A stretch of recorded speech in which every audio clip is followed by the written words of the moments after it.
Selamat pagi anak-anak, berjumpa lagi dengan Pak Wisnu. Bagaimana keadaan kalian hari ini?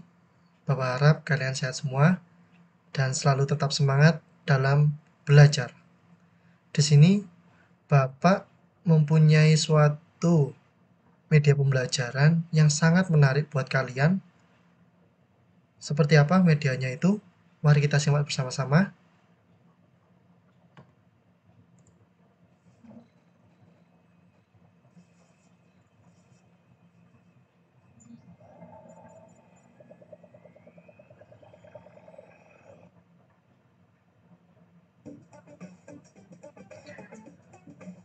Pada pembelajaran hari ini, kita akan belajar tema 3, peduli terhadap makhluk hidup, subtema 2, keberagaman makhluk hidup di lingkunganku, pembelajaran ke-1, oleh Bapak Wisnu Grahasta Negara. Mari kita mulai.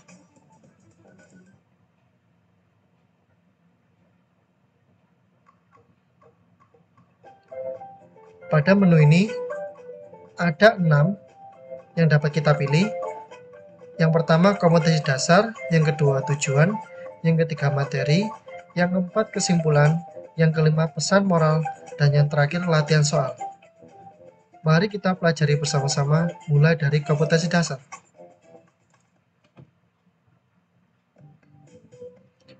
Pada kompetensi dasar, kita akan belajar bahasa Indonesia, yaitu menggali informasi dari seorang tokoh melalui wawancara menggunakan daftar pertanyaan, IPA, memahami pentingnya upaya keseimbangan dan pelestarian sumber daya alam di lingkungannya, IPS, mengidentifikasi karakteristik ruang dan pemanfaatan sumber daya alam untuk kesejahteraan masyarakat dari tingkat kota atau kabupaten sampai tingkat provinsi.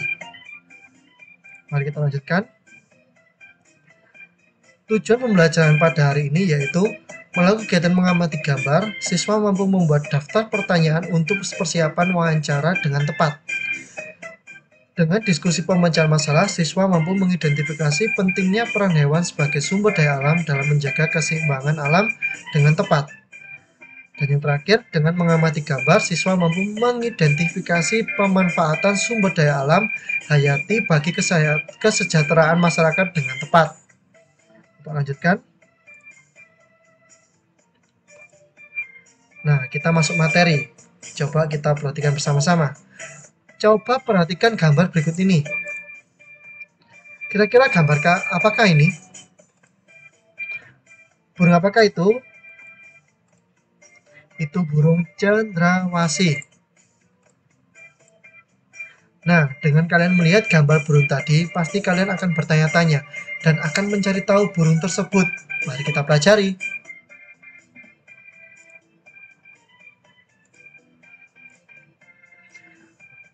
Proses membuat pertanyaan itu termasuk dalam persiapan wawancara. Tadi kan kalian sudah melihat bahwa itu adalah burung cendrawasih. Pasti kalian bertanya-tanya, apa sih burung cendrawasih itu? Hidupnya di mana sih? Nah, apakah cuma 3 jenis saja itu cendrawasih? Itu termasuk dalam persiapan wawancara. Ya. Apakah kalian tahu wawancara itu apa? Teks wawancara adalah suatu cara untuk mengumpulkan data atau memperoleh informasi dengan mengajukan pertanyaan langsung kepada narasumber. Narasumber itu apa? Narasumber adalah orang yang kalian tanya. Itu termasuk ke dalam narasumber.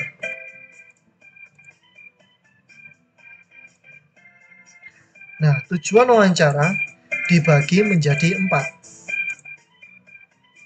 Sebagai bahan informasi, sebagai bahan opini, sebagai bahan cerita, dan sebagai bahan biografi. Seperti apa sih sebagai bahan informasi itu? Mari kita lihat. Misalnya berkaitan dengan masalah sosial, politik, ekonomi, dan lain-lain. Itu termasuk dalam bahan informasi. Contoh, kalian melihat berita di televisi. Nah, itu termasuk dalam informasi. Lalu, yang kedua, bahan opini. Misalnya pendapat dan tanggapan narasumber terhadap suatu masalah. Contoh, kalian bertanya, bagaimana pendapat Ibu tentang kondisi kelas hari ini? Kelas itu sangat baik dan cukup bersih. Itu termasuk dalam tanggapan atau bahan opini. Lanjutkan. Sebagai bahan cerita, misalnya untuk mendukung penulisan karya sastra. Karya sastra itu seperti apa? Cerita-cerita yang kalian baca itu karya sastra. Itu bisa. Selanjutnya yaitu sebagai bahan biografi, misalnya riwayat hidup tokoh yang akan ditulis. Nah, ini termasuk ke dalam sebagai bahan biografi. Contohnya, Pak Wisnu. Pak Wisnu itu riwayat hidupnya tinggalnya di Singosari. Kalian tanya, Pak Wisnu tinggal di mana? Pak Wisnu tinggal di Singosari. Itu termasuk dalam sebagai bahan biografi. Bapak lanjutkan.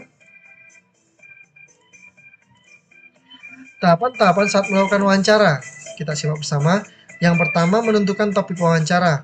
Yang kedua, menentukan narasumber yang disesuaikan dengan topik wawancara. Misalkan kalian mau mewawancarai guru kelas, berarti kalian harus bertanya kepada guru. Yang ketiga, mengetahui identitas narasumber secara umum. Yang keempat, menghubungi atau mengkonfirmasi narasumber yang akan diwawancarai. Yang kelima, membuat garis besar atau daftar pertanyaan. Yang keenam, mempelajari masalah yang berkaitan dengan topik wawancara. Yang ketujuh, mempersiapkan alat bantu untuk mencatat hasil wawancara. Sekarang perhatikan gambar berikut ini. Nah, ini kira-kira gambar apa? Ya, betul. Itu adalah gambar poster. Apa kalian tahu tentang poster? Mari kita pelajari. Poster adalah media publikasi yang terdiri atas tulisan, gambar, ataupun kombinasi antar keduanya dengan tujuan memberikan informasi kepada khalayak ramai. Poster biasanya dipasang di tempat umum yang dinilai strategis seperti sekolah, kantor, pasar, mal, dan tempat-tempat lainnya. Mari kita membuat poster. Nah, ini adalah bahan-bahannya untuk membuat poster. Kalian bisa pause video ini untuk melihat lebih jelas apa saja bahan untuk membuat poster itu. Sekarang kalian tahu bahwa benda tak terpakai bisa dimanfaatkan sebagai benda yang sangat berguna. Contohnya tadi, kertas yang tidak dipakai seperti kertas kardus maupun kertas kalender yang bisa dimanfaatkan menjadi poster. Setelah kalian membuat gambar burung cendrawasih tadi, yuk kita simak bacaan berikut ini. Nah, di sini ada cerita tentang burung cendrawasih. Kalian baca dengan seksama. Kalau kalian kurang jelas, bisa pause lagi video ini supaya kalian bisa membaca dengan seksama dan kalian cermati apa saja sih burung cendrawasih itu dan perannya burung cendrawasih untuk kehidupan hewan-hewan yang lain itu bagaimana. Kalian baca di sini.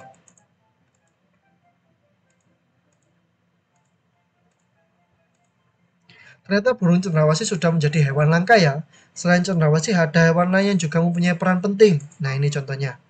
Salah satunya yaitu hewan kupu-kupu. Yuk kita baca dengan sesama teks di samping ini. Ini ada teks. Kalian baca lagi seperti halnya yang cendrawasih. Pause jika perlu. Nah, di sini ada gambarnya kupu-kupu yang mengalami daur hidup.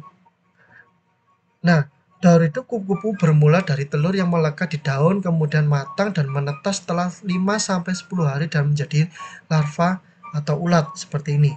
Setelah 2 minggu, larva atau ulat membentuk kepompong dan menjadi pupa yang bergantung di ranting atau daun selama 2-3 minggu. Contohnya seperti ini. Setelah beberapa waktu, kupu-kupu dewasa keluar dari kepompong. Nah, itu disebut dengan daur hidup. Nah, macam-macam kupu-kupu itu banyak sekali, tidak hanya yang berwarna biru saja seperti ini, tapi ada yang seperti bawahnya ini. Kupu-kupu sayap burung peri ditemukan di Papua, ini ada di Papua. Kupu-kupu raja ditemukan di Jawa dan Sumatera seperti ini. Kupu-kupu trogan ditemukan di Kalimantan. Nah, banyak kan macam-macam kupu-kupu? Yuk kita lanjutkan.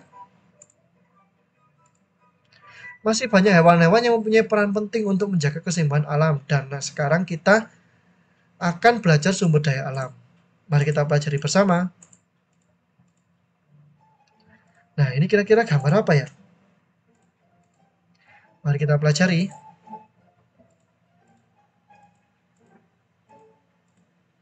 Gambar tadi yaitu gambar pertanian. Pertanian termasuk dalam pemanfaatan sumber daya alam hayati. Sumber daya alam hayati dibagi menjadi dua. Coba perhatikan peta konsep ini. Sumber daya alam hayati dibagi menjadi dua, yaitu tumbuhan dan hewan. Sumber daya alam hayati dimanfaatkan oleh manusia utamanya sebagai sumber pangan. Selain itu, sumber daya hayati juga bermanfaat untuk membuat sandang atau pakaian untuk membangun rumah. Coba sekarang perhatikan teks pemanfaatan sumber daya alam di samping ini. Nih, aktivitas pertanian dibedakan menjadi dua, yaitu pertanian lahan basah. Ciri-cirinya seperti ini, ada 3. Nah, pertanian basah adalah pertanian yang memerlukan genangan air pada lahan garapannya. Contohnya seperti kalian pernah lihat di daerah dataran rendah, itu pasti ada petani. Ya, ini. Kita lanjutkan. Nah, kalau ini pertanian lahan kering. Ciri-ciri pertanian lahan kering tidak memerlukan genangan air pada lahan garapannya, beda kayak tadi. Kita lanjutkan lagi. Ternyata banyak sekali ya pemanfaatan dari sumber daya alam hayati. Nah, sumber daya alam hayati itu juga dimanfaatkan manusia yang utamanya sebagai bahan pangan. Jadinya sumber daya alam hayati itu banyaknya dimanfaatkan oleh manusia untuk bahan pangan. Sekarang waktunya kita memahami apa saja yang kita pelajari hari ini.